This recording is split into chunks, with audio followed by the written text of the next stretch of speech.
Hey guys, Riley Ringgold here with Tim Ringgold over at Keller Williams. I was having a conversation with somebody this morning about this being an election year and what that means for the housing market. And usually housing markets tend to slow down a bit in the election year, or at least in the couple months surrounding the election.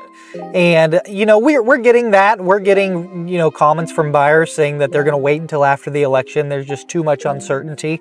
But I found this report that I wanted to share with you guys, and I'll throw the diagram up on the screen here.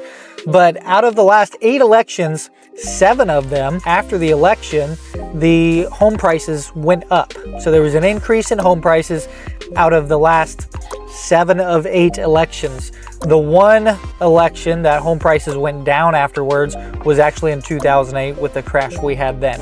So if you were thinking about buying a home and maybe sitting on the sidelines because of the election, maybe you should rethink that, because if you're waiting till after the election, you're going to pay more money for a house.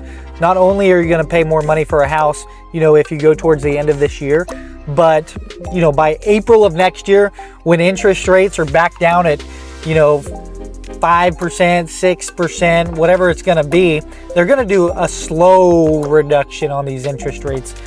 So I saw a graph on Facebook today that told me by the end of 2025 we were going to see 3%. I don't think we're going to see 3% in the next 20 years. I don't think that's going to happen at all. I think over the next 2 years, by 2026, we'll probably be sitting around 5%. Maybe by the fall of 2025, we'll be sitting about 5%. But I think just based on all the information that I take in surrounding this subject, that we're going to see that rate of 5% for the next 7 to 10 years. That's if something else economically doesn't happen in the nation. So if you've been sitting on the fence to buy a home, right now home prices are as low as they're going to be. We're going to still get appreciation. Everything's going to keep going up.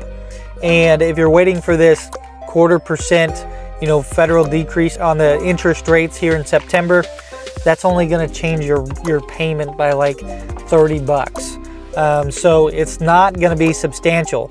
I would get into the market right now when things are slowing down so that you can get a discount on the purchase price of a home, and there's a lot more options available for you rather than waiting until the interest rates come down to, let's say, 6%, and everybody floods back into the market.